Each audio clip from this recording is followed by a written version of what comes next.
Good evening, directors, staff, and members of the public. This is a meeting of the Monterey Peninsula Water Management Board, December 12th, 2022. Let's call the roll, please. Yes, thank you, Chair Paul. We have no mayoral representative. Director Anderson? Yes. Director Eisenhart? Yes. Director Riley, and it's present. We're not voting on anything, present. Director Riley? Here. Director Edwards? Here. Vice Chair Adams? Here. Chair Paul? Here. And all members are present, and we have no mayoral representative. Okay, are there any additions or corrections to the agenda? Chair Paul? And then we'll go to public comment. Chair Paul, we have the Pledge of Allegiance. Yeah, let's do it. Okay. And if you'd like to stand, which would be the time. I pledge allegiance to the flag of the United States of America and to the republic for which it stands, one nation, under God, indivisible, with liberty and justice for all. Indivisible, with liberty and justice for all.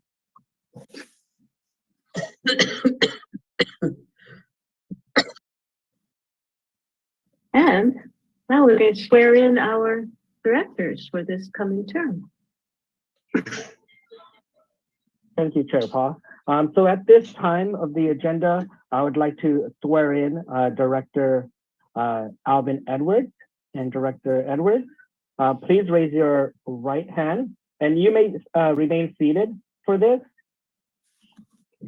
just so that way we can see your face. Raise your right hand and then recite the oath of office. I, Alvin Edwards, do solemnly swear or affirm that I will support and defend the Constitution of the United States and the Constitution of the State of California against all enemies, foreign and domestic. That I will bear true faith and allegiance to the Constitution of the United States and the Constitution of the State of California. That I take this obligation freely, without any mental reservation or purpose of evasion, and that I will well and faithfully discharge the duty upon which I am about to enter. All right, congratulations, Director Edwards. And next up, we have Director George Riley. Director Riley, please raise your right hand and recite the oath of office. Joel, I do not have the oath in front of me, so I need you to read it to me. Yes. Let me bring that.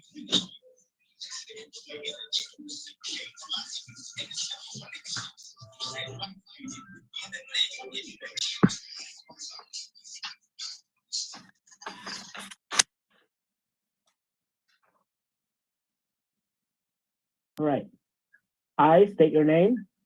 I, George Riley, Do solemnly swear or affirm do solemnly swear or affirm that I will support and defend the Constitution of the United States and the Constitution of the State of California that I will support and defend the Constitution of the United States of America and the State of California against all enemies, foreign and domestic, against all enemies, foreign and domestic. that I will bear true faith and allegiance to the same, I will bear true faith and allegiance to the same, that I take this obligation freely that I take this obligation freely without any mental reservation without any mental reservations or purpose of evasion, for purpose of evasion, and that I will well and faithfully, that I will, what? that Well I will and well faithfully. and faithfully I will well and faithfully discharge the duties upon which I am about to enter. discharge the duties upon which I am about to enter. Congratulations. Thank you. And next up, we have Director Eisenhart. When you're ready, please raise your right hand and recite the oath of office. Yes. Thank you. I, Mark Eisenhart, do solemnly swear or affirm that I will support and defend the Constitution of all enemies, foreign and domestic, that I will bear true faith and allegiance to this that I take this obligation freely without any mental reservation or purpose of evasion, and that I will well and faithfully discharge the duties upon which I am about to enter. All right, congratulations. Thank you, Director Eisenhart and Chair Paul. Yes. Thank you very much to the three of you for serving and for serving two of you again, yet again. And now, General Manager, any changes to the agenda? Nope, you're muted, Dave. Yep, no, there are not. Okay, thank you. And this is the time in our meeting for oral communications. Anyone wishing to address the board on the consent calendar, closed session items, or matters not listed, specifically listed on the agenda? This is the time. All right, I'll go ahead and screen share.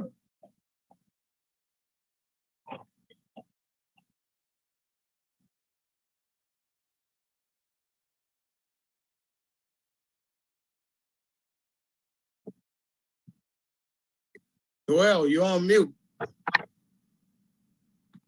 Yes. So are Yes. you able to hear me now? Yes. So Yes. the number ending in 312, please unmute yourself by pushing *6. And when you're ready, Good please- evening. Can you hear me? Yes, we Yes. can hear you. Good evening, Margaret Ann Coppernoll speaking. From my perspective, it seems most propitious for the board to ponder the huge benefits of proceeding with building the expansion yourselves in cooperation with M1 Water. Cal-Am refuses to sign a water purchase agreement, holding our water hostage to their greed for more millions. By building the expansion, the water can become available sooner at a much more affordable price, with grants for water infrastructure now having priority for approval. If you build the expansion infrastructure now, that action would probably garner favor for construction loans and enhance the buyout process.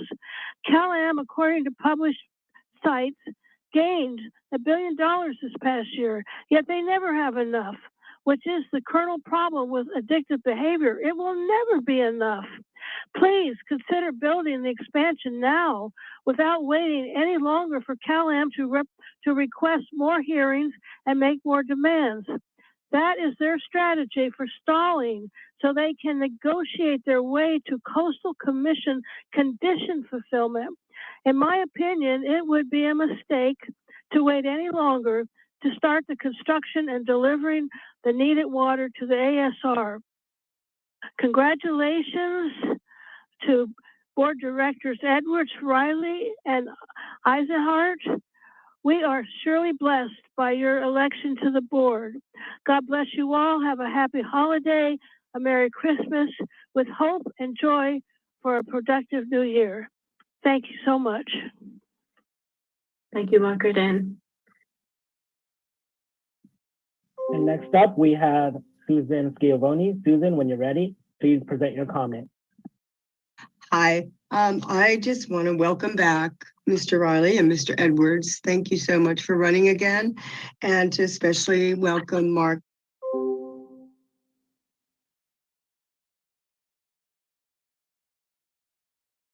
What happened? Hi, Susan? can you hear me? Yes, Oh, we I'm can hear you. sorry. I already said my whole spiel. I just wanted to welcome back Alvin Edwards and George Riley to the board and congratulate them. And also to welcome especially Mark Eisenhart as he takes on his first term here. And I think all three of you are very intelligent, capable people, and I'm very happy to see that you're on the board. Thank you. Thank you, Susan. Yes, next up, we have Michael Baird. Michael, when you're ready, please present your comment. Michael, I think you need, there you go. Unmute. Thank you. Good evening, board members. Mark Eisenhart, welcome aboard. This is a good working group of people. And I think you're gonna learn that as you go forward. You know, I'm like many of of everyone, very disappointed in the Coastal Commission's decision, followed by Cal-Am refusing to sign the water purchase agreement, and it seems like thumbing their nose at the Public Utilities Commission, and the PUC is going to watch it happen. Seems to be where we are. And so I don't think you can make a stronger case that it is in the public interest to acquire Cal-Am. The case going to eminent domain. We've had so many obstacles put in our way, LAFCO, now the Coastal Commission, public, the PUC stall, takes a long time. And, this whole water, source water and the budget, what the supply and demand is, taking forever. And I think you could just bring on, I'm just maybe idealizing, but if you bring all of that to a judge, it seems to me that it is in the public interest to get Cal-Am out of the peninsula. And, the case is overwhelming. All the damage they do, all the costs, I'm bringing Marina and how, $8 million that they're paying them and just how they get in the middle of everything and muck it all up. And so there's no perfect time to go forward. So I just encourage you to make an offer and start the eminent domain proceedings. And that will be what the discussion is about. Is it in the public interest to get rid of these guys? So I really encourage you to move forward on that front, because it's going on forever and we're not all going to live forever. So let's get it on and make it happen. Thank you. Thank you, Michael. Are there any other members of the public who have raised their hands? Yes, at this time, I would like to invite Melody Krislak. Melody, when you're ready, please present your comment. Melody Krislak, Public Water Now. So just for the public record, probably a lot of the public listening don't know what Cal-Am has actually done here in refusing to sign this approved water purchase agreement. They originally asked, the pure water monitor expansion will cost, in the neighborhood of $60 million to build. And Cal-Am originally asked for $81 million in additional money for pipes and wells infrastructure to deliver the water. The CPUC came back and said, no, maybe 40 million is realistic. And then somehow Cal-Am badgered them up to 60 million. So they've already gotten 75% of the $81 million they were asking for. And now they're asking for another 24 million. This is just greed, plain and simple. And it's extortion. I mean, they are literally saying, no, you can't have any water until you pay us. And I don't know what the CPUC will do. None of us do, really. I mean, I would hope that they will compel Cal-Am to sign this. I realize that they could, since it was filed as a complaint, but I don't know that they will. Anyway, just wanted to make people aware of what the statistic, what it really has happened here and how much has gone on behind the scenes. I have been keeping the coastal commissioners apprised of Cal-Am's letters to the CPUC, and the chair has gotten back to me twice now saying they are concerned, they are talking about this internally. I don't know if there's anything they can do. I guess in retrospect, it would have been great for them to make the first condition that Cal-Am had to sign the water purchase agreement. That would have been good. Yeah. But I don't know if it's too late for them to do that. Anyway, thank you so much, Alvin and George, for your years of leadership on water, and welcome, Mark. I look forward to your contributions. Thank you. Thank you, Melody. I believe we have one more member of the public. Yes, that's correct. Tammy Jennings. At this time, I would like to invite Tammy Jennings. Tammy, when you're ready, please present your comment. Yes, hi. I wanted to make a comment. I'm trying to attend another Zoom meeting too right now. So I just basically want to say that I agree with the previous speakers that Cal-Am is is holding us hostage, and we need to do something. I don't know what. I'm leaving that in your capable hands. It's just to the point now where I am appalled at what is going on. And when we have water, it would be able, I mean, if the expansion were there, we would have water. We need to get that built. I don't know how that's going to happen, but CalAm needs to go, and we need to just get on with it. And hopefully we will figure out some way in order to build the expansion without the water purchase agreement being signed, because they will delay and delay and delay again. And it'll be another 2 years, and it's just ridiculous. Anyway, thank you very much for all your hard work, and God bless you. Merry Christmas, and hopefully things will work out. Thank you. Thank you for your comments, Tammy. And Chair Paul, I see no raised hands, so I'll return this back to the board. Thank you, Joel. So now we come to our consent calendar. Does anyone want to pull any of the items from consent? I mean, any board members? I do want to just make one comment. I don't think I need to pull this item, but just so for the public's information, number 5, the funds we're talking about expending are to acquire the technology to make it possible to have hybrid meetings when we return to in-person meetings of the board and committees. We don't have we need to acquire the modern equipment that makes that possible. The goal is to facilitate public participation. For some people, coming in person is feasible. For some people, it's difficult. And we hope this way to make it as convenient as possible for everyone who wants to participate. Does any member of the public wish to pull any item from the consent agenda? If so, please raise your hand. Chair Paul, I see no raised hands. Okay, let's have do we have a motion to adopt the consent calendar? I'll move to approve consent. Mary Adams. Thank you. Thank you. Supervisor Adams, and someone I'll second that? second it. Thank you. Director Edwards, roll call vote, please. Director Anderson, Yes. Director Eisenhardt, Yes. Director Riley,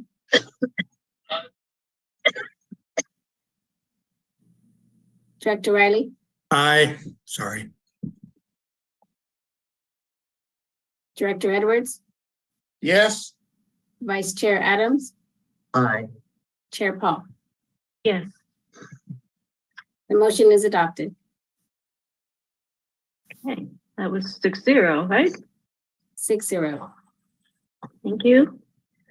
General Manager's report.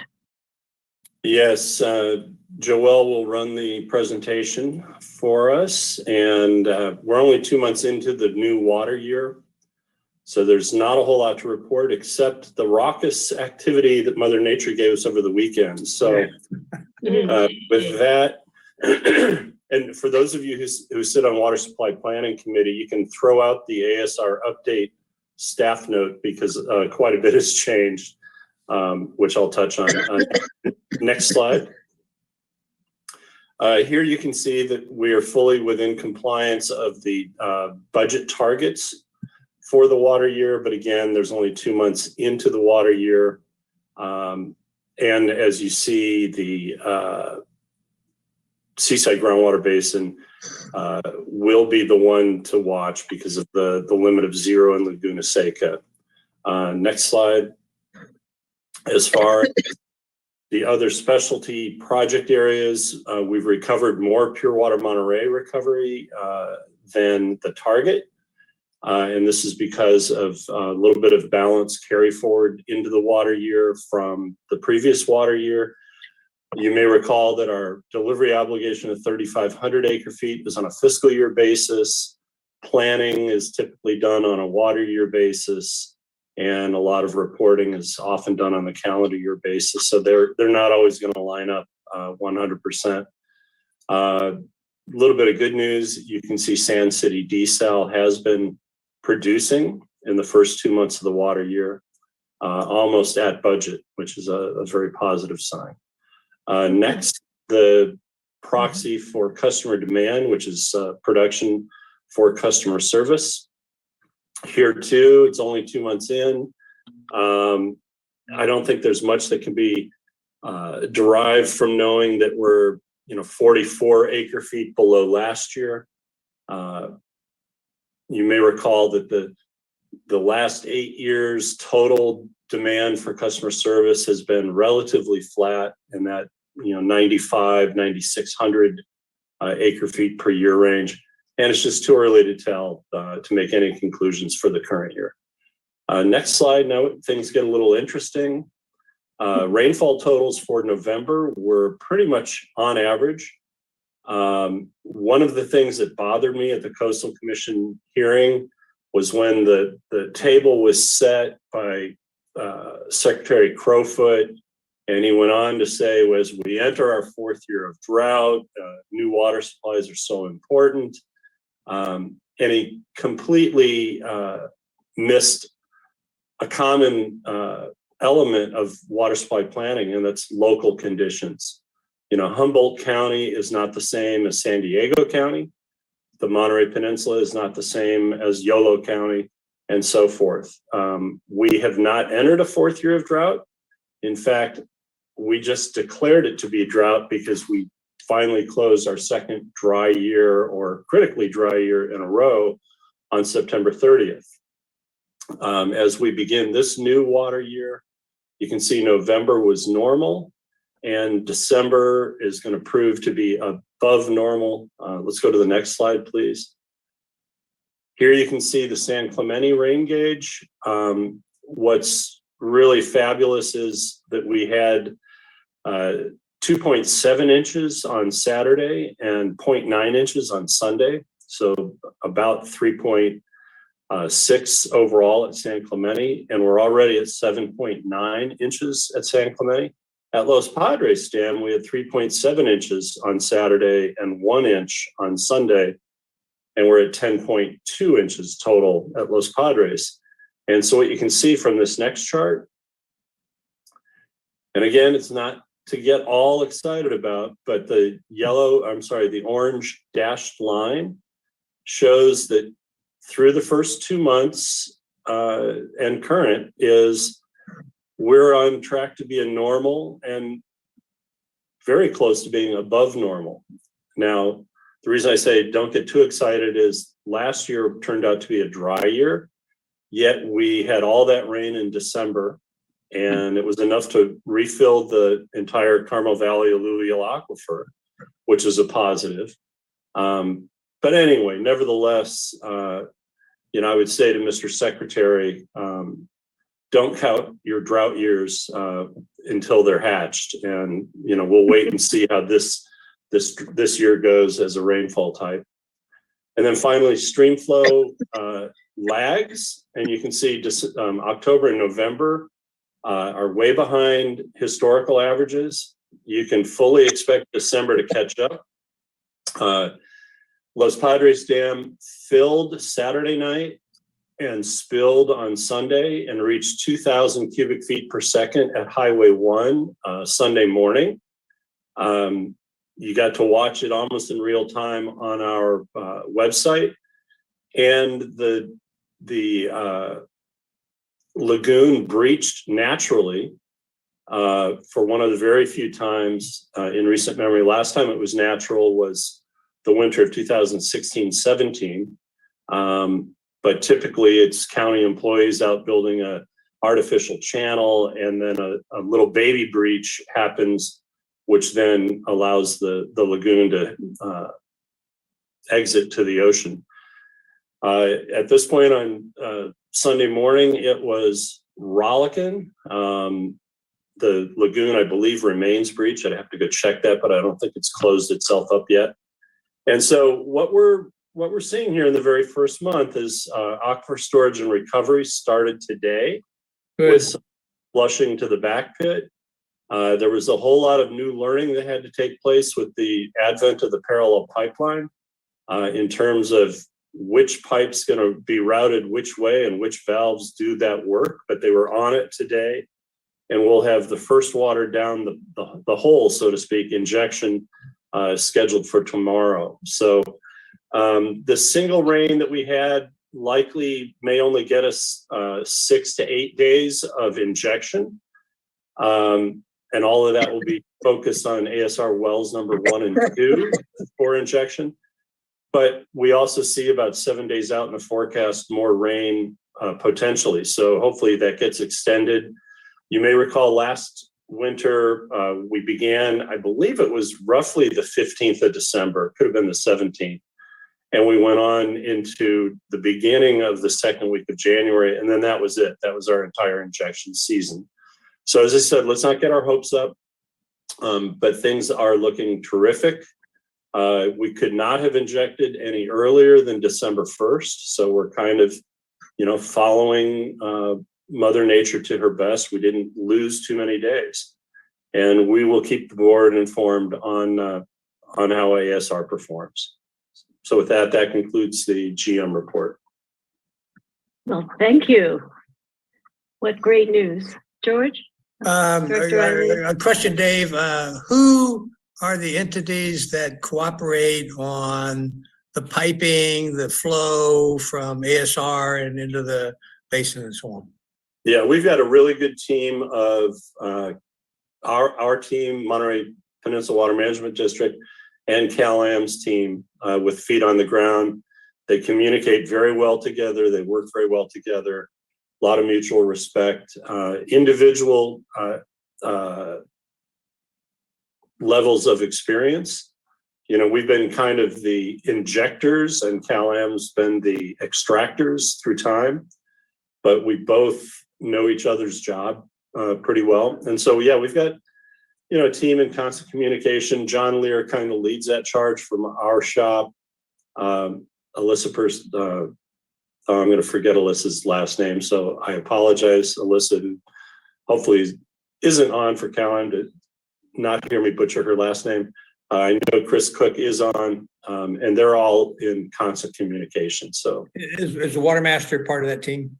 No, we do report to the water master, all the injection, the monthly reporting and then quarterly reporting and so forth. But Thank you. Any other questions for Dave? Well, thank you then, Dave. And now, District Council report. Thank you, Madam Chair. Number 10 on your agenda. I'm reporting on 2 sets of closed sessions. The first was on Monday, November 28th. The board had a single item on its agenda, and that was the performance evaluation for its general manager, Mr. Stoll. The board met to discuss process and substance regarding that evaluation, but no specific action was taken. The board did meet again earlier this evening on a multiple set of items. One of them continued that general manager's performance evaluation. This time the evaluation was presented to Mr. Stoll and questions were received concerning that, but again, no reportable action was taken on that. The board also considered anticipated litigation and existing litigation on the cases that are on the closed session agenda. One specific item is listed as significant exposure to litigation 1 case. That is the reaction that the district has to California Coastal Commission's decision to approve the coastal development permit for Cal-Am's desalination plant. The board did consider that there are identified substantive and procedural flaws in that decision on both Coastal Act issues and on CEQA issues. And the board did decide that it would join litigation against the Coastal Commission's authorization of the coastal development permit. That was on a motion by Mr. Riley, a second by Mr. Edwards, and it was a 6-0-1 vote. The one absence was the mayoral representative who that position is vacant and will not be filled until January. That concludes my report. Thank you. Okay. We can move on to directors' reports, meetings of other bodies, such as Postal Commission and others. Directors, any directors wish to report? Yes, Supervisor Adams. I just wanted to thank all of the people, both in the audience and among ourselves today, that were able to attend the Regional Water Forum that the Board of Supervisors held last week. It was terrific to have Tim Quinn, who is the former head of the Association of California Water Agencies, talking about the work that he's doing over in the San Joaquin Valley. And it helped us to take a look at some potential funding sources for some facilitation that could be pursued by one or more of the groundwater sustainability agencies to move forward with just kind of looking at what we have as far as issues and what we can do to work together more collaboratively to address some of the issues that we've got, like seawater intrusion and lowering groundwater levels and all of the other things that we have. So I just wanted to be sure that I had an opportunity to thank everybody who was able to attend. Director Riley. Yes, I attended, and I appreciate, Mary, what you've been able to do this past year by getting the discussion in public and across the board for all the varied interests. So I was glad to see that. I also attended the Coastal Commission meeting, which was an exercise in longevity or something.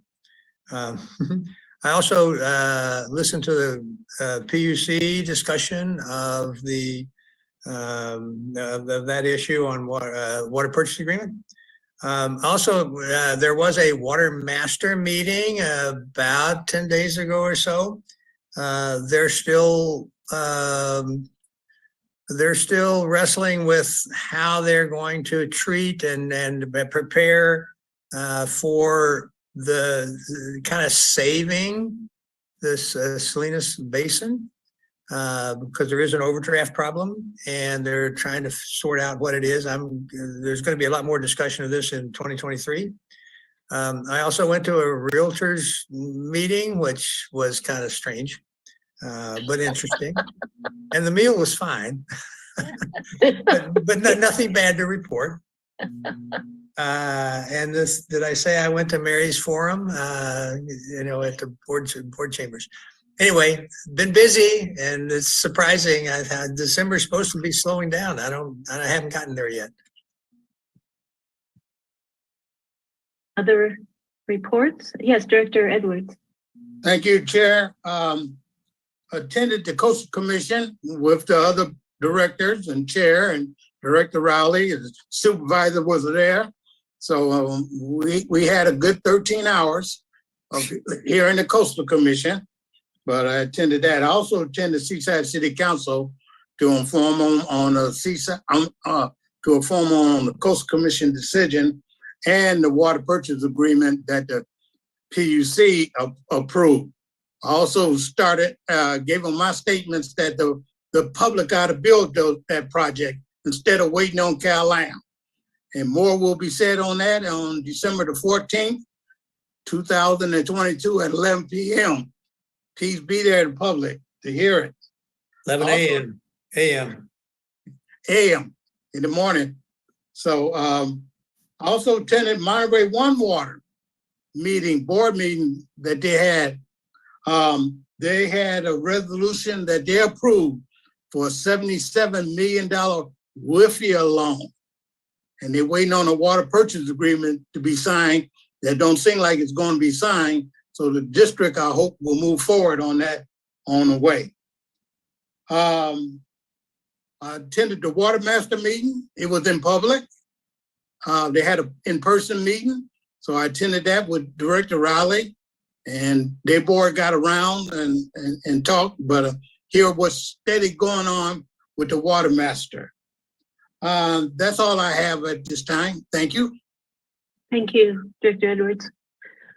Other reports, I unfortunately was away when the Regional Water Forum was held, but I have high hopes for, I'm so glad that you took the initiative to organize this, and I was very happy to learn that we might have the services of a facilitator to help us try and work together to solve our collective problems. And I would like to help any way I possibly can. And I attended, as you heard, the Coastal Commission hearing, all 13 hours participated actually. So, I listened when the CPUC voted on the water purchase agreement decision. Both places, the outpouring of public comment was impressive. The public is really engaged here on the water issues because they're so important. Most of the individual members of the public who spoke at the day-long hearing at the Coastal Commission opposed this desal plant, CalAM's desal plant. Not necessarily all in any desal plants, but this one at this time.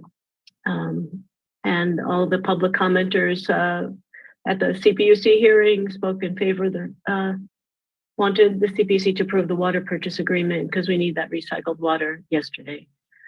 So I am thanking all those members of the public who are engaged. And it's very important that you remain engaged going forward. With that, if there are no more, Director Anderson, I'm sorry. No, I just raised my hand. I may as well say, I attended the Coastal Commission meeting by listening to it on my computer all day. I think I made it to about 7 o'clock. And I did attend the Realtors Luncheon with George and Safwat. And the luncheon was great, but we didn't hear any surprises.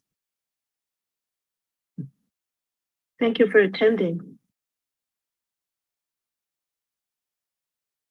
Okay. Looks like we can move on then to our public hearings, and the first item is agenda item 12, the first quarter of 2023 water supply budget, strategy and budget. Yeah, and John Lear will introduce this item. Thank you, Dave. Chair Paul, members of the board. Joelle, if you could put up the PowerPoint and run it for me, that would be great. Thank you. As stated, this is public hearing item number 12, and it's considered the adoption of the January through March 2023 quarterly water budget and strategy meeting. Next slide, please.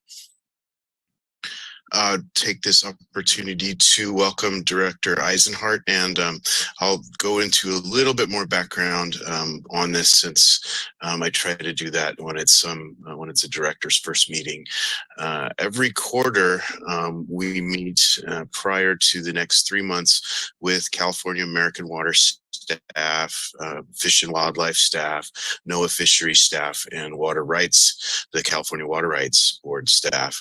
And we talk about the best way to produce water out of the different sources of water that we have in a way that will follow all of the rules set forth and be the most environmentally responsible way to provide water for the community and the environment. Sometimes it's harder than others, and depending on season as well as project operational status, but we kind of go through this on a quarterly time step, and then should the board choose to, the board adopts the budget, and then it is, as the district is the CEQA entity for the Carmel Valley Alluvial Aquifer, we would then file with the Monterey County Clerk our findings for the acceptance of the next board. So we consider a number of the next budget. We consider a number of factors when we go into each quarter, as namely what time of year it is, what projects will be operating, and what the predicted climate is. So we look to NOAA And we see here that we are just on the verge of equal chances, maybe saying slightly less. And so this is a climate predictive model. But what we can take from this is that we should use a normal type water year for the next 3 months to try to plan. So if we are to get rainfall, we will have the facilities operating that would be able to capture it, namely the wells to produce water out of the Carmel Valley and the wells to inject water in the Seaside Basin. Next slide, please. There are a number of rules set forth that are State Water Resources Control Board orders. The first number refers to the year that the order was adopted by the State Water Resources Control Board, and then, of course, the number of the order that it was. These orders set forth many rules on how water is to be produced out of the Carmel Valley alluvial aquifer and how much water can be produced out of the Carmel Valley alluvial aquifer, namely, talking about producing less water and in the lower river during the summertime, and setting the limit to the entire water year 2023 to 3,376 acre feet. For the next quarter, we want to plan for ASR. We're entering this water year with about just over 1,300 acre feet in storage. So the quarterly water budget group decided to leave this balance in storage and use in the summer of water year 2023 if there's necessary drought relief needed. And currently the in-stream flows are being met and injection has been initiated, as Dave stated. Table 13 is a water right that Cal-Am holds that allows diversion of water from the river to direct use by the communities that are Carmel Valley and Carmel. And so that's just a little over 3 acre feet per day when in-stream flow requirements are being met. So those are currently being met as of yesterday and today. And then the group decided for Pure Water Monterey operations to recover the same amount of water that was to be injected in Q2 of water year 2023. And as Dave stated a few times, in the winter time, there's more water available for injection. So injection will turn up slightly. So you will see slightly larger numbers predicted for recovery of Pure Water Monterey in this January to March budget. Next slide, please. So we made a number of assumptions that throughout the water year 2023, all of the Seaside Basin coastal subareas native groundwater belonging to Cal-Am through the adjudication decision will be recovered by them to shift as much pumping away from the Carmel River as possible. We assume that ASR, should we bank it, will be stored with the rest. It's already in storage, and then will be evaluated in 2023 in the summer if drought relief is necessary to tap those reserves to protect the river. We assume that all recovery of Pure Water Monterey will be equal to the injected volumes over Q2 in 2023. And this quarterly water budget was developed on December 5th, 2022 by the Quarterly Water Budget Group, which is the district, Cal-Am, California Department of Fish and Wildlife, NOAA Fisheries, and the State Water Resource Control Board. Next slide, please. So this is the way that the budgets are broken down by month across the top, and then source, and namely starting with the Carmel Valley alluvial aquifer, and it's grouped into upper and lower subunits of wells. The production out of the Carmel Valley alluvial aquifer is primarily slated to come out of the lower valley wells. Should no ASR take place, it's assumed that we will shoot for the target of 225 acre feet per month to meet system demand. And should we get a normal ASR year, we would expect to produce 230, 320, and 345 acre feet per month for January, February, and March over this quarter. Table 13 is that other water right for allowing diversion to demand consumption, and that would be the 38, 52, and 0, totaling the bottom number should we have a normal water year to meet customer demand and to supply the water projects. We would expect to produce 493, 597, and 570. Shifting to the Seaside groundwater basin, We would expect to recover 350 acre feet at the bottom of pure water Monterey per month, which would match what was injected. A projected 25 acre feet per month from Sand City. And then showing banking of ASR. So this would be ASR coming out, not going in and being injected. And then the rest of the demand that's projected on the system would be met by the coastal sub areas and the native pump and the pumping of the native groundwater set to CalAm by the seaside adjudication. Totaling all of these together for water projects and system demand, we get 1,002, 1,028, and 1,110 for the months of January, February, and March. Next slide, please, Joel.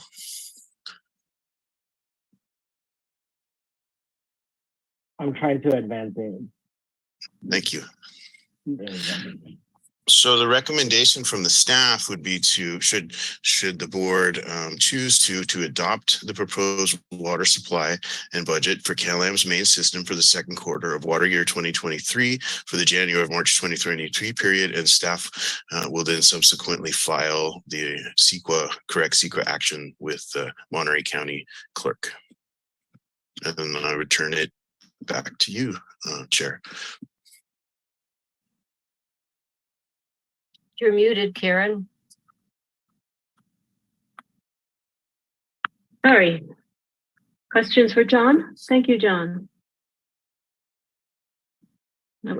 I thank you for doing the explanation at the beginning of the year. I think that's very helpful. Director Edwards? Thank you, Chair. John, a question for you. We do this 4 times a year. How do we know when the Seaside Basin is running really low on water and could run out or over pumping?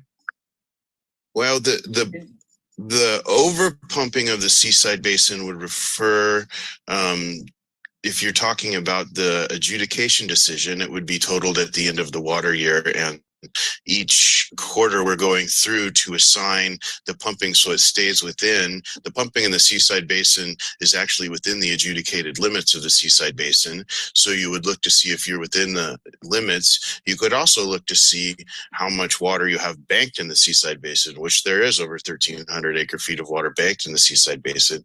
And the third component, you would look to see if the Seaside Basin is being damaged by seawater intrusion. And to date, there's been no reports produced by the Seaside Water Masters technical consultants or any evidence that technical district staff have seen to show that seawater intrusion is actually occurring in the Seaside Basin. Okay, and the recharge is just regular. Let's say the Seaside Basin either can run out of water or cannot run out of water. Which one is it? If the inputs minus the outputs, which is the idea of the natural safe yield put forth in the Seaside decision, then the whole point is it will not run out of water. That is, George alluded to, there is some technical work that we will be looking at coming into this next year to see what that actual number should be. But technically, should inputs minus outputs be the same, you will not run out of water. All right, thank you. Yeah, if I could just add to that dialogue, my concern about the Seaside Groundwater Basin is that it's used, it may be used, I'm not sure that it is, but it may be used as a balancing account. It's a place where you could put water, it's a place where you could take water. So you got extra water available, you might put it in. If you need water, you can go to the well and get more water. And I'm concerned about how the attitudes, how the attitude is among the pumpers who have access to that water, mainly CalAm, and the supply, the storage capacity or the storage usage by those other agencies like the Water Management District and Monterey Water and ASR. So there's a balancing act in here that I'm not sure I completely understand. But I do hope that there's some more serious discussion about that in 2023. And that's all I have to offer at this point. But I don't think I don't think it's a simple matter about it's available for storage and it's available for pumping. And because there's a balancing act in there somewhere. Are you concerned about potential over pumping or over the allowed amount? Well, I'm not so sure. I just don't think the water master is keeping an accurate record of what goes in, what goes out, how it goes out. That's my concern. And I'm just interested in documenting more details about how the function, how it works, how the Seaside Basin is used. I just want more data there because I think historically it's been a little too casual. That's all my interest is at this point. Is this on the agenda for the Water Supply Planning Committee? If not, maybe we should, maybe the. No, but it might be at the next meeting. Okay. Are there questions or comments about the Chair Paul, I see budget? Director Eisenhart hand. Oh, thank you, Director Eisenhart, sorry. Thanks. I just wanted to say thank you, John, for explaining it to somebody who's a newbie like me. I really appreciated it. I thought it was excellent. I thought the slide presentation was excellent. I was able to understand everything you were saying. That was, for me, that was a big deal. I just have one question. So what is the procedure if within the short quarterly period, it becomes apparent that there needs to be a change or modification to the strategy and budget that was filed with the county? Do you have to amend it and file any amendments within the quarter, or you just make any changes that you make as you go along? Thank you. Sure. Director, it is this is a budget to shoot for, so it's not there's not a penalty for not hitting it. It's a planning tool to get together with. We discuss where the water is to come from. So when we say Lower Karma Valley, we're actually talking about a group of wells. Same with Seaside, a group of wells. Should mechanical things happen that force things different, then at the next quarterly water budget, it would be recognized what happened, and then the next quarterly water budget would be adjusted to account for that. So this is a planning tool to which the regulators get to participate with the regulated entity, and there has not, in my knowledge, been kind of a punitive action that's come out of this process, nor is it ever amended, really. Great, that answers my question. Thanks. Yes, it confused me at first too, that when I realized, oh, this is a planning tool. And yes, was there another comment? Okay, I do not want to miss any more raised hands. So is there a motion to I move approve approval. A second. Thank you. Move approval. And discussion, take it out to the public? Oh, yes, first. Chair Paul, I see no raised hands. Okay, thank you, Sarah. Then let's have a roll call vote, please. Director Eisenhart, Aye. Director Edwards, Yes. Director Anderson, Yes. Director Riley, Aye. Vice Chair Adams, Aye. Director Paul. Yes, Motion passes 6-0. thank you. And thanks again, John, for your report, your good report. Item 13. Who is going to present? Yeah, items 13 and 14 are somewhat related. Many years we leave them on the consent agenda, but it's important to bring it out and highlight it every few years. With that, Suresh Prasad, your CFO, will be delivering these two items. Thank you, Dave. Good evening, Chair, members of the board. Good evening, Suresh. So tonight, Good to see you. by the way, I want to say congratulations to the returning board members and also congratulations to Mark Eisenhart for new director. So tonight's item is to receive the pension reporting standards, government accounting standards board statement number 68, which is the accounting valuation report for on pension formula. And Joel, if you would bring my slideshow, please. I have a series of slides, and hopefully at the by the time I'm done with the slides, it'll all make sense. Next slide, please. So established in 1984, the Governmental Accounting Standards Board, which is also commonly referred in our accounting world as GASB. It's the independent private sector organization that establishes all the accounting and financial reporting standards for state and local governments in the United States. And it is to follow the generally accepted principle, which is also commonly referred as GAAP. Next slide, please. So in June 2012, GASB approved a new reporting statement, which was GASB statement number 68, and it was to be implemented by June 30th, 2015. And what it basically did was it wanted all the agencies to report the net pension obligation on the financial statement. So basically, until June 30th, 2015 statement came out, the pension obligation funds were not reported on the balance sheet. So if an agency had, about $100 million of liability obligation, that was not reported on the financial statements. It was, however, reported on the disclosure statements. So basically, if you would pick up a financial statements, go through the entire financial statements, at the end of the financial statements, you would have the disclosure statements. So it was always reported on the disclosure statements. But what GASB wanted is they wanted it to be on the balance sheet. So the district did comply with that, as any other agency would have had to comply with it. We became compliant in 2014-15 financial statements. We started putting the net pension obligation numbers on our financial statements. Next slide, please. And the reason why we are obligated to do that is because we provide our pension benefits to employees through CalPERS.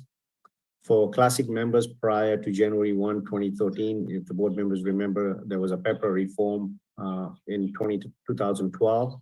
And so it said anything prior to January 1, 2013, the classic member formula stays, but then PEPRA reform did a change in pension formulas for new members that entered service after January 1, 2013. And so that formula change, the classic was 2% at 55 formula for PEPRA members, which was the new employees.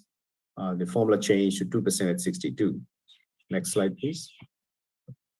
And so what it basically done, what the pension obligation does is you have sort of like a total pension liability, and that's basically what's accrued, the benefits through the service date. So if we are doing a reporting on June 30th, 2022. So what the actuarials at CalPERS do is they look at all of the service earned through June 30th, 2022 and say, okay, this is what your total pension liability is.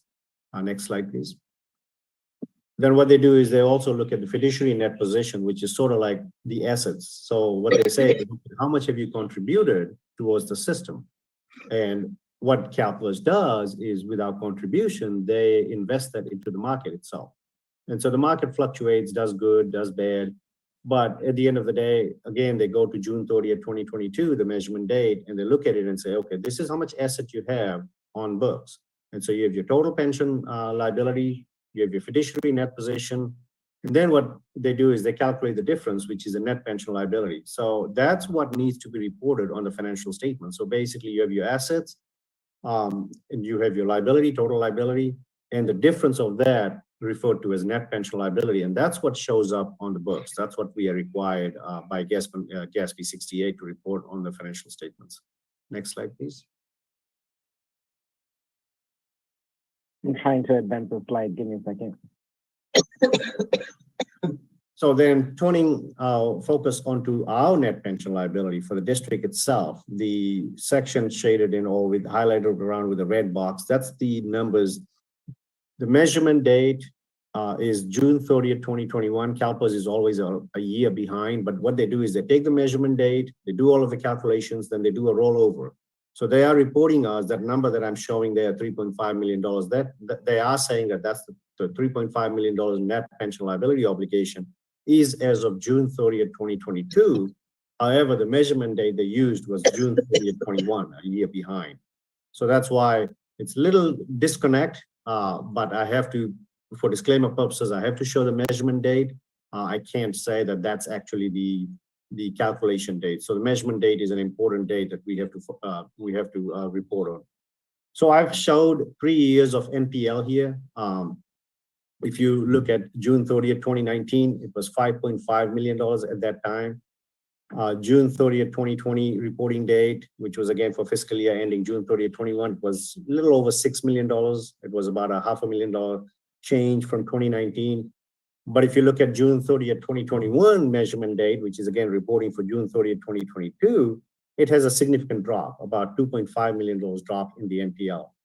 And one of the biggest reasons for that change is if you look about 3 lines down, you'll see the investment rate. So PERS has estimated an investment rate, a discount rate. If you look a line above that, the discount rate, for example, in 2019, they said, okay, our goal is to own about 7.25%. But if you look at the investment rate for that year was 6.7. So they missed the target. And so obviously, if they missed the target, the fund has not done so well. Our assets has not done so well as what the expected rate of return was.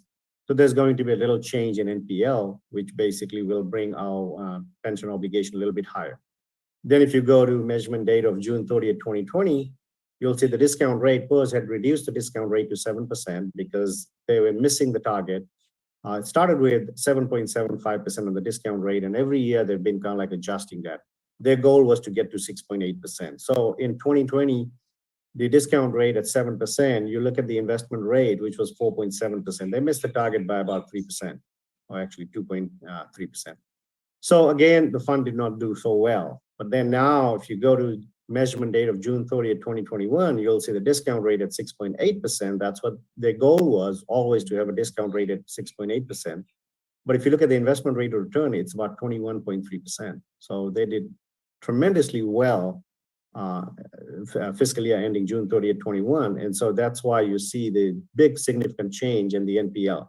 So the net pension liability obligation, I just wanted to point out, it always fluctuates. I mean, it's never to say that it's always going to go up or it's always going to go down. I mean, depending on how the market does, you will always see either upward trend or a downward trend. So if you see, we started about 3 years ago, net NPL at $5.5 million. Now we are reporting on our books about $2 million less. It's $3.5 million. And also the funding status, if you see, it started with like 73%, was hovering about 73. But now with a big jump, our funding status all of a sudden is about 81%. So it's always going to be a fluctuated number. One of the good things on the GASP 68 is that they are telling us how to report the numbers, but there is no requirement for funding it. So basically the $3.5 million, they have left it up to the agencies how they want to address that, whether they want to address it. There is no requirement to address it. District has been proactive in doing that, what we have done. Next slide, please. So this does describe the change in liability. Basically, it says the discount rate changes from 7% to 6.8% for that measurement date. And then the change offset by the investment rate of 21.3% against expected 6.8. So what I had just said, I had a slide on that. So next slide, please. Total net investment return, what we are showing here is on the left side, you'll see the last 5 years, what CalPERS actually earned on the rate of return. And then on the right-hand side, you'll see 3 years, 5 years, 10 years, 20 years, and 30 years. So you'll see what PERS goal is. They wanted to keep the discount rate at a 20-year average rate. And so you'll see the 20 years mark is about 6.9%, and that's why the discount rate is at 6.8%. That's what they wanted to do, keep it at 6.8. So just showing some statistical numbers as to how PERS rate of return are doing over the last 5 years and also over the last 30 years on average. Next slide, please. So this is where I was talking about being proactive. What has the district done? So what we have done is we have created a reserve to address the unfunded pension. Beginning 2018, 2019, we started setting aside $100,000. It wasn't much at that point, but you can imagine adding $100,000 to the budget every year adds up. So since then, as of June 30th, 2022, we have about $400,000 set aside for that towards the unfunded pension liability. Our goal is to continue doing that every year. With every budget cycle, we are including about $100,000 set aside towards the unfunded portion of that liability. So as I had mentioned, there is no requirement to fund it, but we are being proactive, wanting to make sure that we are setting aside money that at some point, about 10 years from now, 15 years from now, if you add just $100,000 a year, that will add up to about 1.5 in 15 years. So in 10 years, it's about $1 million. So we still want to continue doing that, setting aside some money to address the unfunded pension obligation, and then also continue doing the GASB 68 standards, what's required in terms of reporting the numbers. And as you have seen for the last 3 years of NPL, it does fluctuate quite a bit. So the numbers for next fiscal year, it will definitely go up because PERS did miss the 6.8% target. I don't have that number on hand right now, but they did not materialize to 6.8% as what they had targeted. So again, that number will have a little jump in the NPL, but we will wait to see what that number is in about another 6 months. Next slide, please.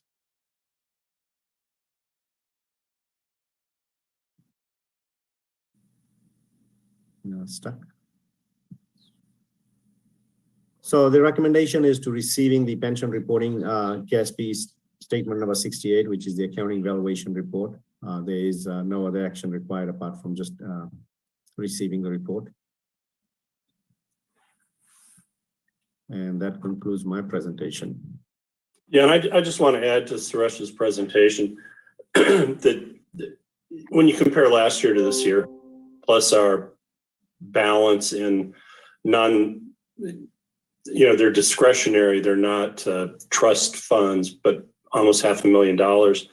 If you apply that $500,000 against our obligation this year is about 1/2 of what it was last year.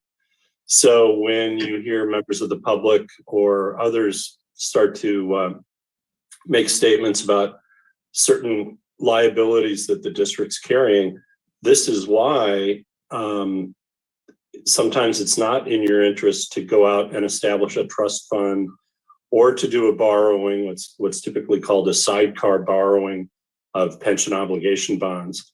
I think if it was spiraling out of control, then you would think differently. But this shows how sensitive both the discount rate and investment return assumptions are, as well as retirees leaving the district and being replaced by post-PEPRA employees. That liability is not expected to grow nearly as much under post-PEPRA. So there's so many variables at stake, but I think both the actions that Suresh recommended and that the board took to set monies aside, as well as just the constant reporting of this number and making sure you understand this number is very important. But this is not a bad place to be for 1 year until we see what happens next year. So with that, I'll give it back to the board. Thank you, and I appreciate the two of you, keeping your eyes on this and recommending a course of action that's responsible and reasonable and feasible. And we'll continue to look to you to suggest the amount that that you think it wise to contribute every year towards the pension liability. Yes, Director Riley. My question is about how much is being set aside compared to how much is actually being paid into PERS. Is there an annual payment? Is it subject to our choice about when we pay in? What's the relationship of what the liability is compared to what we are saving for or actually paying in? So it's totally two separate process, Director Riley. So the paying of the current year benefits plus the prior year service accrual benefits, so that's calculated by PERS. So they have two different rates. One is the unfunded liability rate, and so that's like a lump sum payment, and they give it to you two options. They say either you pay monthly and they charge you 6.8%, now 6.8% discount rate. So they charge you 6.8% interest. Or if you pay at the upfront of the fiscal year on July 1, then you save that 6.8% interest. You just pay a lump sum. So that's one payment. The other payment they calculate is the current year service period earnings. And so that's a percentage of the payroll. So we as a district, we have to make those two payments to PERS. And so that goes into what I had referred to as the total value of the assets. So basically what they do is they put that into the asset, they do their own investments. And so that gets offset when they calculate the NPL. So the liability is basically what's remaining. What they've done is they've calculated and said, okay, if all your employees were to retire on that measurement day, this is how much benefit PERS would have to pay over the remaining of the employees' lifespan. And so based on that calculation, they say, okay, your asset, what you have contributed to PERS so far is X number of dollars. And so that's what the NPL, the net pension obligation liability, becomes a number that goes on our books. They say, okay, if everybody was to retire on that given date, the measurement date, this is what the district's NPL obligation is at that date. It's a snapshot. Well, my question is, are we paying in or are we just accumulating in order to cover our needs later? Are we paying in on a regular basis? So we paying what's required contribution under PERS. We are paying that. There's no, we have to pay. That's our obligation. That's our current obligation. Okay. Yeah, in my experience, some public agencies have gotten into trouble because of their exposure. But also then when there's a crash or whatever happens, a lot of employees leave and then suddenly they make a big claim and then suddenly you're kind of scrambling. And I just didn't want us to be potentially in a scramble area if we can manage it with some contributions as we go along.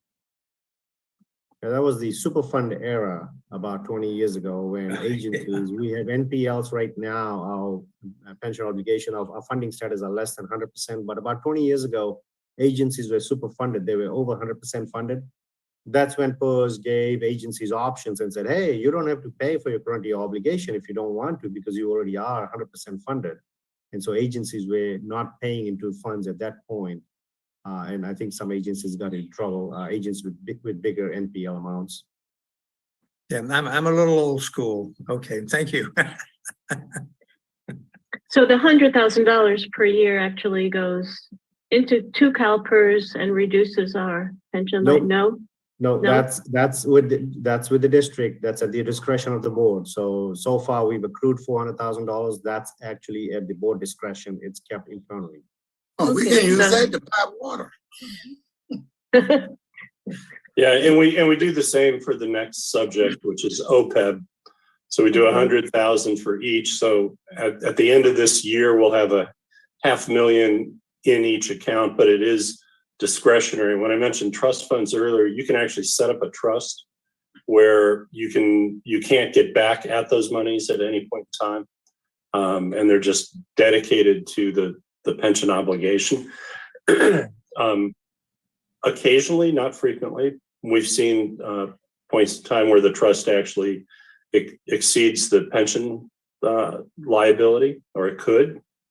But anyway, none of these numbers are so big that we're very worried about them. Well, thank you for clarifying. Director Edwards? Yeah, thank you, Chair. Do y'all feel we need to set up that trust? Because if I can get at it, I will try. But do you think we need to set that up? Or should we keep it open like that? Yeah, it's not recommended at this point, Director Edwards. Say again? It's not recommended at this point. We'd like to keep it at the discretionary level. Okay, I'll talk about using it on 14th. Okay, thank you. I'll receive the report. Is there a second? Yeah, I second. Thank you. Let's check to see if there are any member of the public that wants to comment on this item. And if not, yes. And as a reminder to our members of the public, if you would like to make comment on this matter, please raise your hand. Chair Paul, I see no raised hands, so I return this back to the board. Thank you. Let's move on to the related item. Do we want to take a vote before we move on to the next item? Good point. It's getting late. Okay, no, that's Shoot. perfectly fine. Director Edwards, Receive, yeah, approval. Director Riley, Aye. Director Anderson, Yes. Director Eisenhart, Aye. Vice Chair Adams, She said yes. Vice Chair Adams. Yes. Yes, okay. Chair Paul, Yes. the motion passes on a vote of 6 ayes, and we have no mayoral representative. And just taking a look at the clock, we are coming upon the hour where Director Eisenhart stated he would need to get through security and move on. So feel no obligation, but also be sure to watch your clock. Well, so thank you. I wonder if I can be heard. Of course, I've reviewed the other items, and it's not that I'm going to be around to actually vote on them, but just for comment, the proposed schedule for meetings, as well as the elected officers, I happen to support. I have nothing to add or change or object to, so I just wanted to put that in there. Obviously, I'm not going to vote that I don't have any issues with either one of those items. And unless there's anything else, I was going to, as I look at my watch, make it to my flight. Great. That was good. All right. Thank you, everybody. Thank you for making my first meeting a lot of fun. I appreciate it. Welcome aboard. Thanks. Okay. Bye now. See you soon. Bye-bye. All right. 14. Yes, Suresh, go ahead. All right, Joel, you want to bring up my slides for item number 14? So this is similar to the previous item, but a little different. So this report is to receive the GASP statement number 75, and this is the accounting and financial reporting for other post-employment benefits. We normally refer that other post-employment benefits as OPEB. Next slide, please. So again, I won't go over this slide. This is same thing, just describes when GASP was organized and all that. So in July 2004, this is prior to GASP 68, much earlier than GASP 68, and this is actually how GASP 68 originated from. Was the GASP 45 and GASP 75. So in July 2004, GASP issued statements number 43 and 45 for financial reporting requirements for OPEB. And so that was to be implemented by 2009-2010 financial year.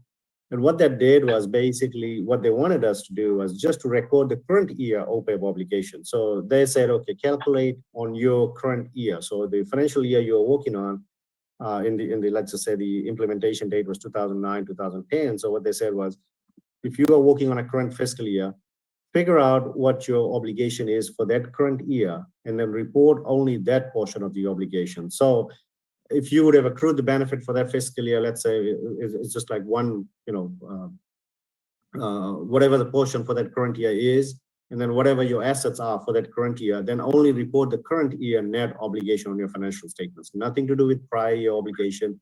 You just keep adding on every year what your obligations are. So that's what GASP 45 was. We did comply with that in 2009, 2010 financial statements. Next slide, please.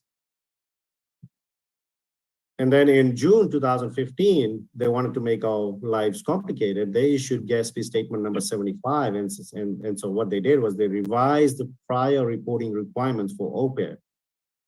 That was to be implemented by June 15, 2017 financials. And now what they said was, wait a minute, instead of reporting just on your current year obligation, you are required to now report on all your total obligations, the snapshot. So look at your snapshot, just like GASP 68. Look at your snapshot and say, okay, how much liability has been accrued, how much you have booked as assets to offset against the liability, and now report your total net liability obligations.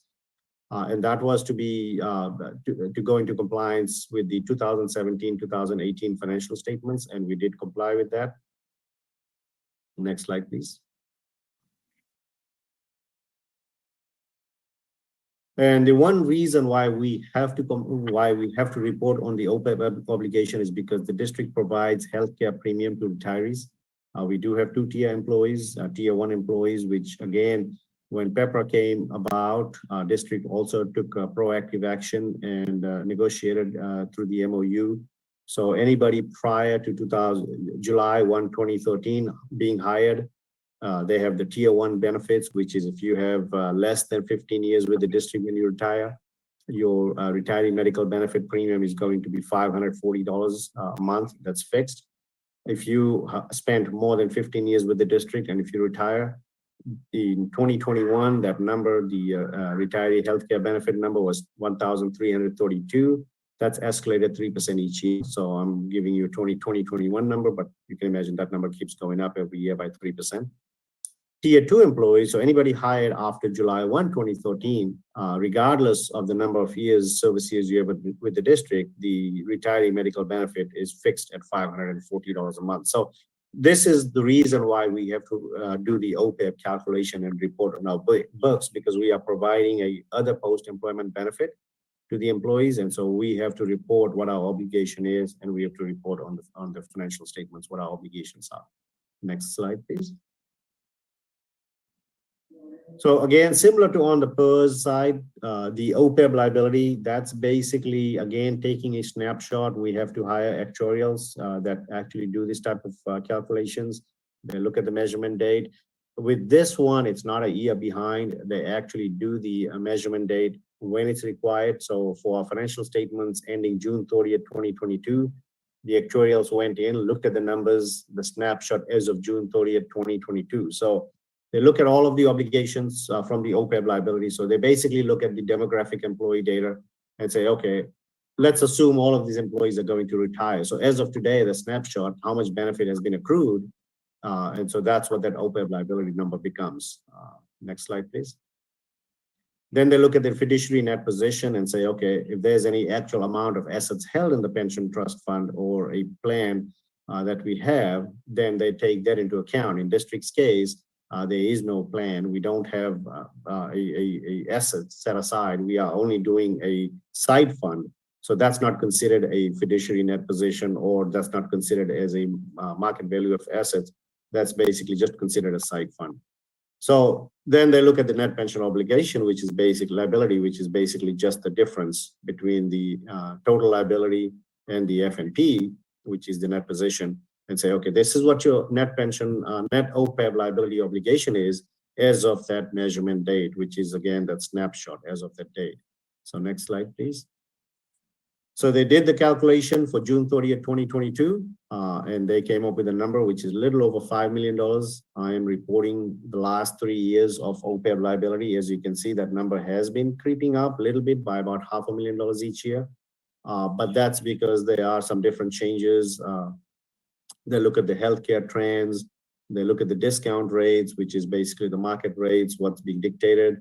And then also we are reporting our the sidebar fund, what we have been setting aside. So as you can see, 200,000 was about 3 years ago. And then last year was 300,000, and fiscally ending June 30th was 400,000. So the funding status, if you look at that number, the second last line up, you'll see that number keeps going up.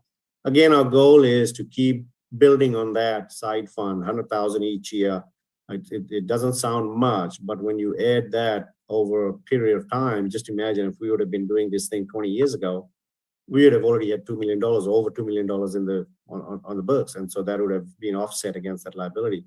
So we don't expect that number to change too drastically, because keep in mind, this is assuming that everybody that's hired today, that they will all retire with the benefit. We have had over the last 10 years, we've had employees that retire, and about 30% of the retirees or 20% of the retirees have not utilized the benefit. They've just said, you know, we've got other better benefits where either they are moving out of the country and they don't want to take the benefit, or they've got the benefits with somebody else from the household, like husband and wife, and so they are not taking on the district benefit. So it's not mandatory that everybody takes that benefit, but if they do, then it does adds up to the district's liability obligation. So for our calculation purposes, we cannot assume that everybody's not going to take the benefit. We have to assume everybody does take the benefit.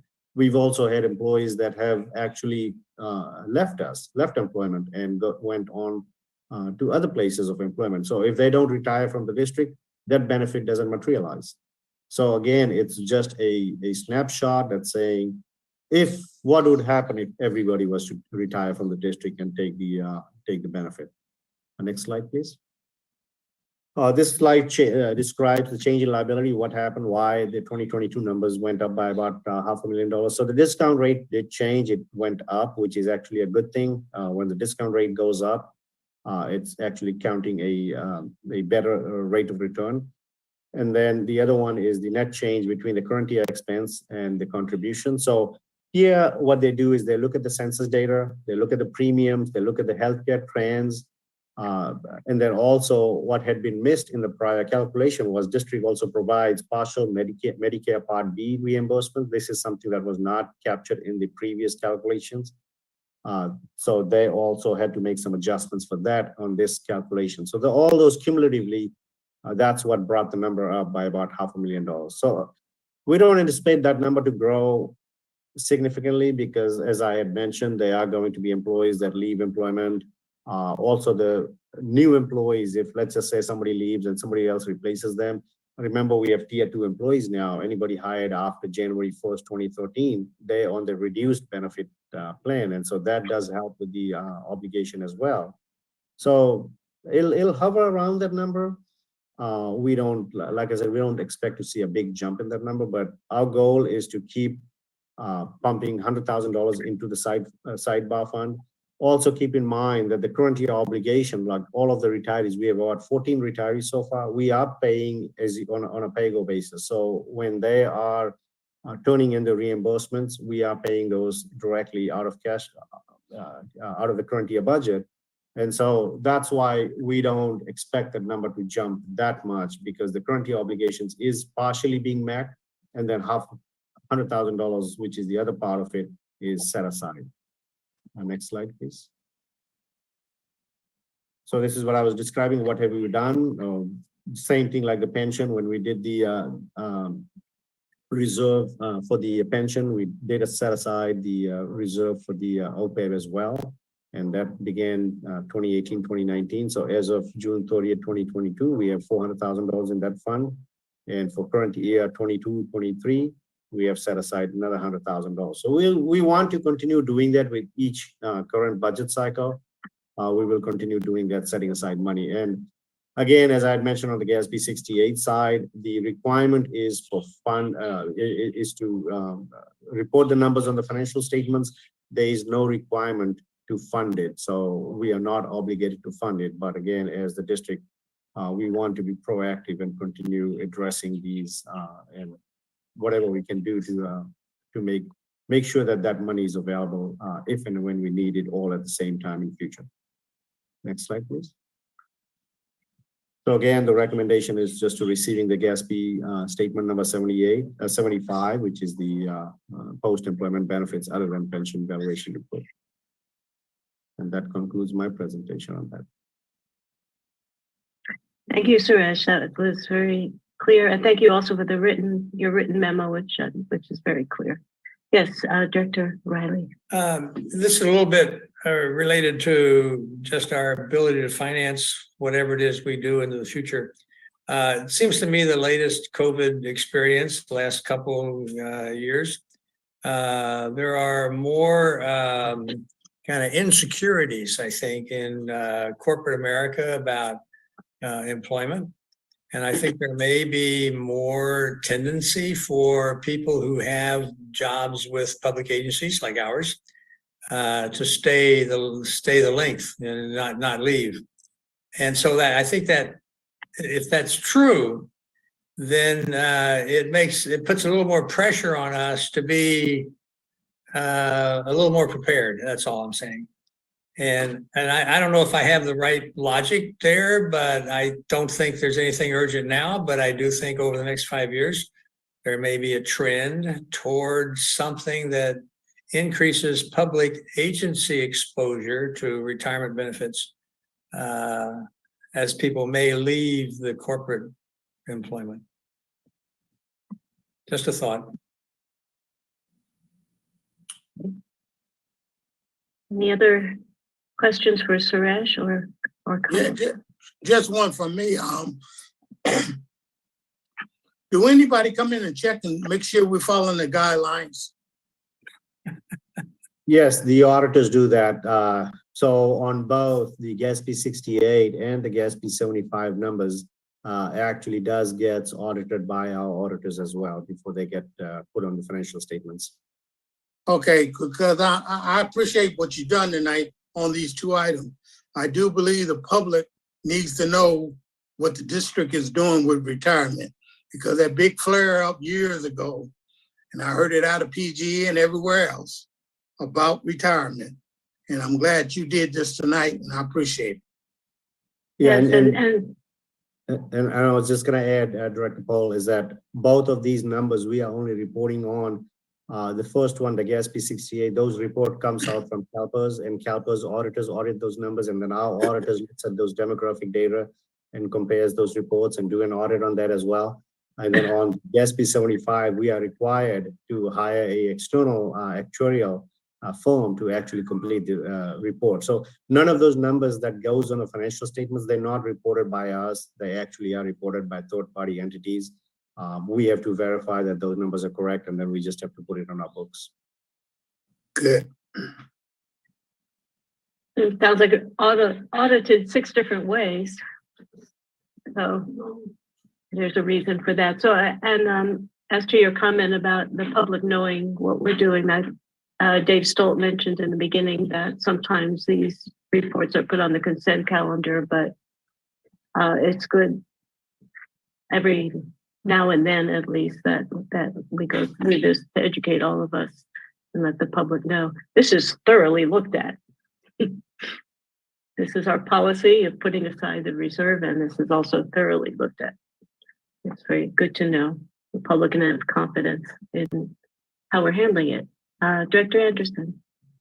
I just want to quickly say, congratulations on your recent vacation, and I hope it was wonderful, Suresh. Thank you, Director Anderson. Welcome. Yes. Yeah, yeah. Thank you, Directors. Yeah. Yeah, it was so wonderful. He gave me COVID. I was about to say that, but I left that alone. Yeah. I move to receive after you take public comment. Okay. Have a second? Second. Thank you. George Riley, second. Let's take it out, see if the public has any comments now. Yes, so if you would like to make public comment on this matter, please raise your hand. Chair Paul, I see no raised hand, so I'll return this back to the board. Thank you. Let's have a roll call vote. Yes, Director Eisenhart. Absent. Director Riley. Aye. Director Edwards. Approve. Director Anderson. Yes. Vice Chair Adams. Aye. Chair Paul. Yes. The motion is adopted. That must be a 5-0. Thank you. And now on to action items, the board meeting schedule.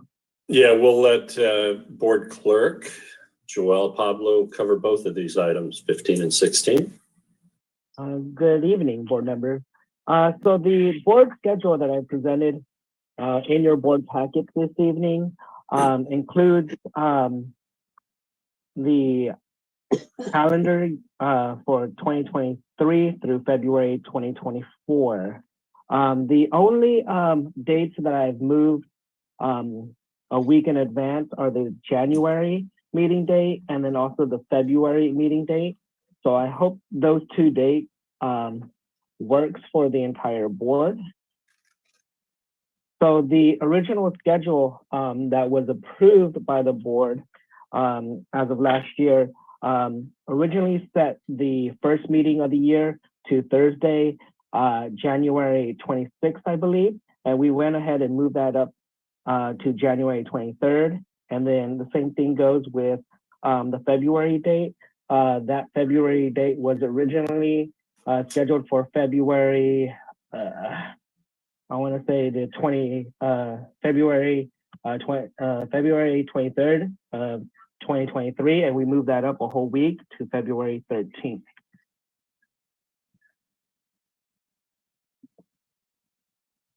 I don't know if any board members. I don't know if any board members have any questions or comments on this board meeting schedule. I have a quick question just to Dave about Zoom versus in person. Is there a schedule for that related to these meetings?